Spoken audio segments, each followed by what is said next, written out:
Insomniacs Anonymous presents the retelling of true stories collected from the darkest corners of the web.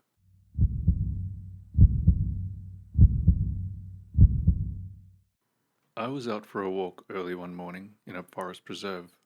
It's usually pretty empty. I start coming around a corner and I can see a car that's parked in the grass just outside of a parking lot. I think it's strange, but keep on walking. I'm probably like 50 feet from the car now, and suddenly the trunk pops open, and the car alarm starts going off. The driver's side door opens. I'm coming from the passenger side, and I can't see the driver, but I get a bad feeling about the situation. I still keep walking on the path and come around where I can see the driver's side of the car. A guy is sitting in the car's driver's seat and starts to wave me over. He throws up his hands and says, "I'm not sure what's going on. Could you come help me?" I tell him nah, he's on his own without breaking my stride and keep moving. He throws his hands up again and turns off the car alarm, gets out, shuts the trunk, gets in and drives away. I'm creeped out, so once he's out of sight, I double back and walk the opposite way just to be safe. I walk back probably like the 30 minutes it takes to get to the lot where I parked my car. When I get close, I can hear the car alarm going off again. I'm freaking out now, but didn't want to walk back into the woods again, so I keep going towards the parking lot. When I get there, that same car is parked with its trunk open, car alarm going off, and driver's door open. The guy is already talking to somebody else in the car parking lot. He sees me come into the lot and looks at me for a minute, then shuts off the car alarm, closes the trunk, and drives away again. I just booked it to my car and called the park rangers, but they didn't believe anything was weird about it. I'm 90% sure that dude was trying to kidnap somebody.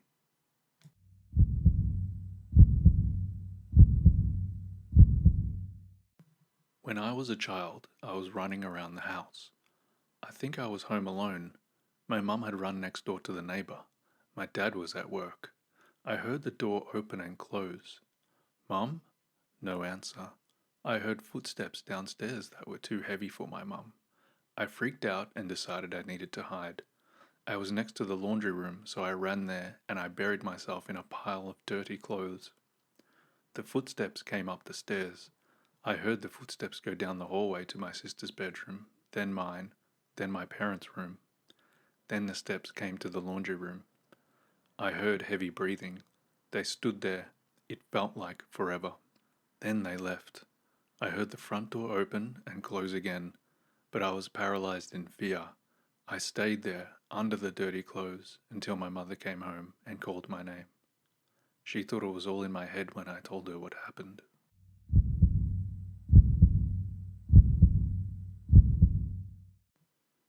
When I was about 8, I was sitting on the living room floor, watching TV, when I heard my dad come home from work. It was late in the year, so dark, with the light of the black and white TV illuminating the room, so you can imagine the atmosphere. "Hi, Dad," I said. Then I heard him sit in his chair. After another half an hour of TV, I stood up, turned around, and there was this scraggly old homeless man who smelled like rum and Vienna sausages, sitting in my dad's chair. My parents sent him on his way.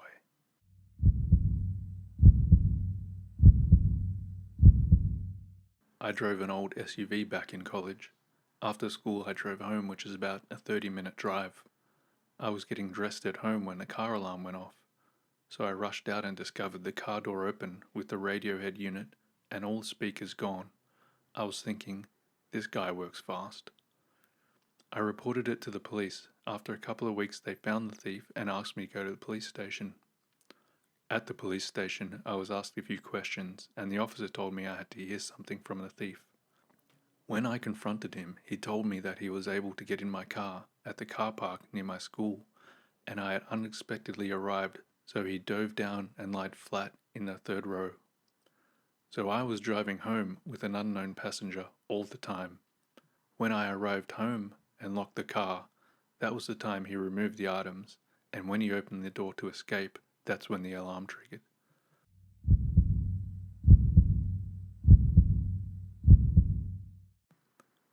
Several years back, on a bright winter afternoon, I decided to take my nephew, and son and my dog on a short hike at a local park. We were walking through the woods on a trail when my dog started barking. I look over and see a man standing in the woods, about 50 feet away, facing us. I couldn't see his face because he had one of those fur-lined hoods on, so with the distance and the shadows from the trees and his hood, there was nothing but a black hole where his face should be. I gave an awkward wave, but he remained motionless, and I had a weird feeling, so I decided to just keep moving and making our way back to the car. I felt like we were being watched, so I looked back a few minutes later, and the man was still just standing in the woods. But I knew he had moved because he was still about 50 feet away, and we had walked quite a way. My dog was growling, and the kids and I were starting to get creeped out. We keep moving, and suddenly I hear the sound of fast, heavy footsteps in the snow.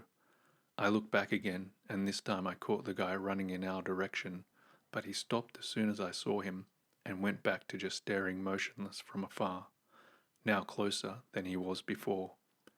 My dog was going nuts at this point, and my mind was racing with possibilities. I discreetly gave my nephew my phone and quietly told him that if anything happened, that he needed to take his cousin and run as fast as they could to the car and call for help. I figured, if anything, the dog and I could at least hold the guy off for long enough for the kids to get away. I think my dog may have scared him off because he ended up turning around and going in the opposite direction. I've never really told anyone this because I didn't want to come off as being dramatic.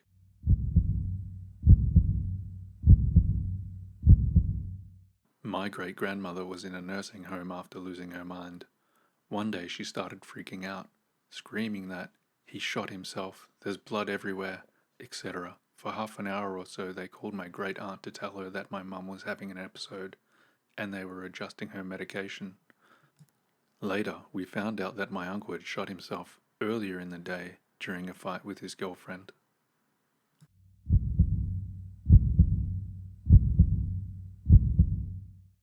When I was about 12, my family moved from a small house into an apartment for several months while waiting for construction on our new home to be complete.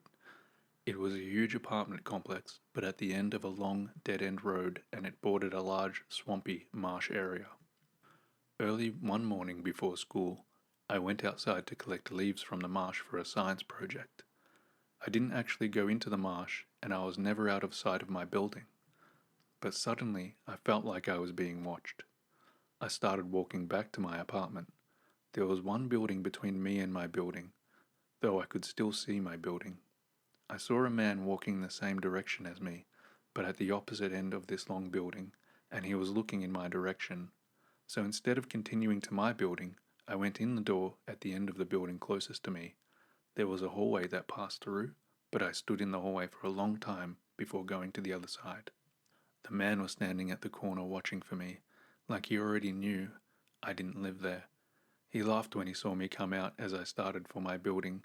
He was heading towards me. I made it to the door of my building with half a yard still between us, and he said, "I'll see you later, sweetie."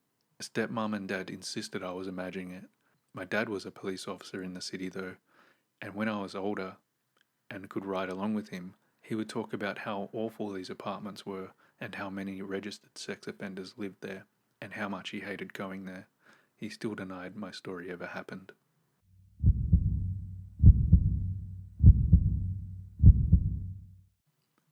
One night when I was 15, I stayed over at my buddy's house. His parents were gone and his older brother was looking after us.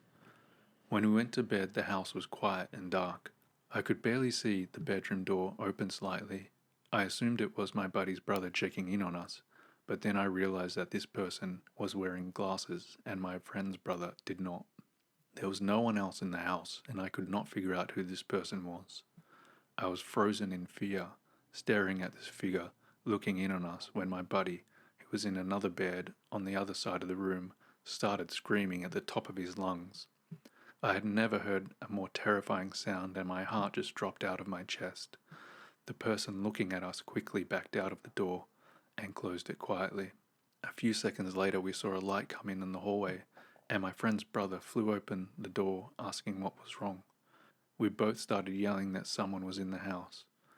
The brother grabbed a baseball bat from his room and started searching the house. We checked the front and back doors and the garage, but they were all locked. All the windows were closed. He looked in every closet and under all the beds. Needless to say, we spent the rest of the night in his room. None of us could sleep, so we all stayed up all night talking. It was one of the most terrifying, but also best nights of my life.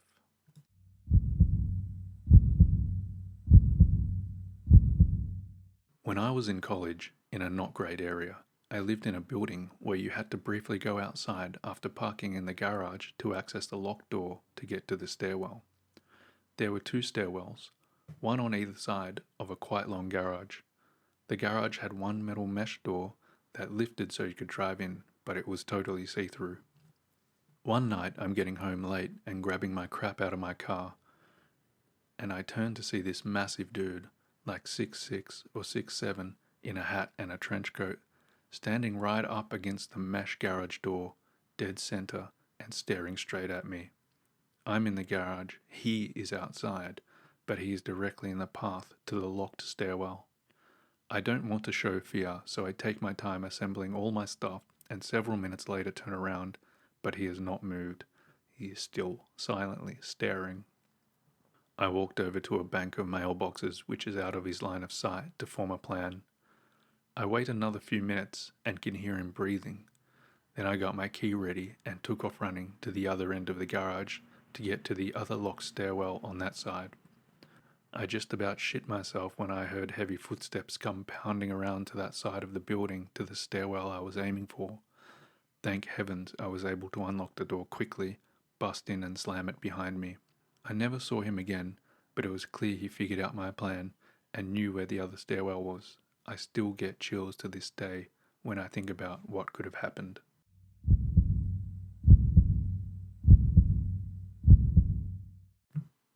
Last winter, I was driving down the freeway at night, going between suburbs of a large metropolitan area.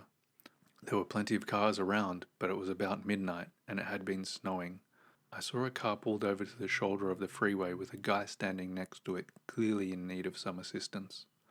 I saw them as I was driving past, but since it was later at night and cold out, I figured I might as well take the next exit, loop around, and see if the guy still needed help.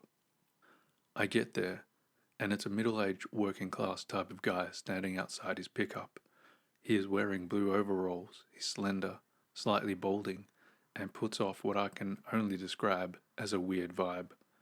I couldn't put my finger on it, but it was one of those weird gut feelings that you aren't sure why you feel. He says that he's been having car troubles. It's about 2 hours out of town, and his alternator is shot and his battery needs a boost. I've owned a car with a shot alternator, and I know that when the battery dies, you need to boost it for a little while to get it going again. I tell him no problem, commiserate with him for a minute. I pop my hood and he says he's going to go grab his cables. When he comes back, I notice he has some sort of concealed metal object in his hands. I have no clue what it was. I just saw it for a brief moment, and I saw it wasn't a knife, but it was metal and shorter than the length of his hand. He was clearly trying to keep it concealed from my view. This all happened so fast, and I'm immediately on high alert. I see it for a split second and he is bringing the cables to me so I can hook up my battery.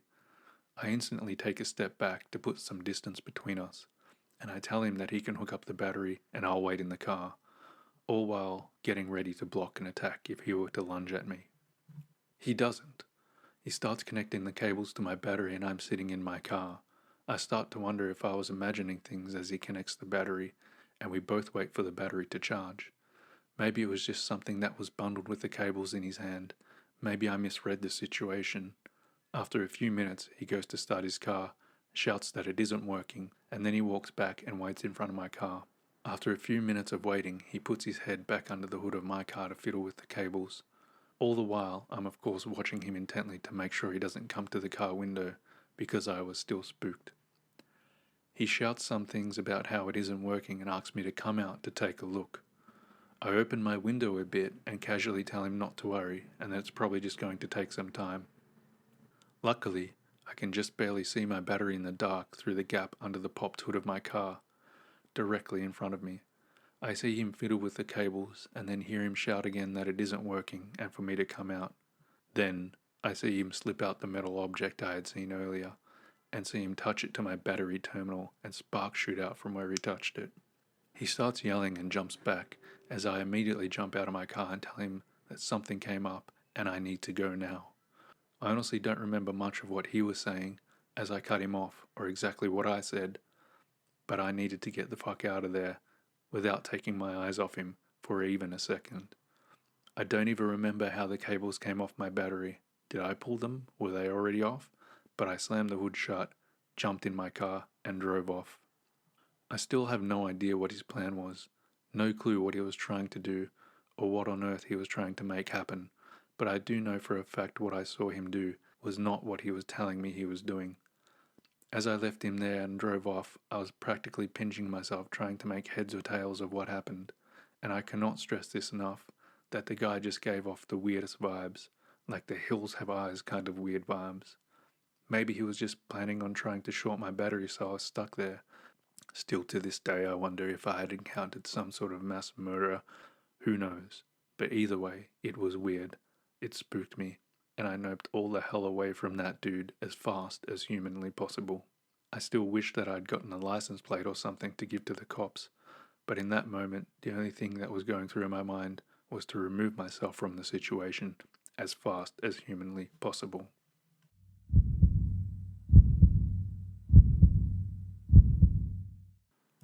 Well, that's all for this episode. I look forward to the next one.